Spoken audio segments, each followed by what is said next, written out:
পাখিটাকে পাখিটাকে ধরে দাও না। কি হবে? পুষ্প দাও না, ধরে দাও না। ওই নীল পাখিটাকে পাখিটাকে পাখিটাকে ধরে দাও না। কি হবে? পুষ্প দাও না, ধরে দাও না। বেশ তো উড়ছে পাখি আকাশে, কেন মিছে বাঁধবে পাখনা?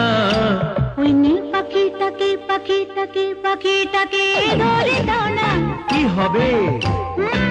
পুষ্প দাও না, ধরে দাও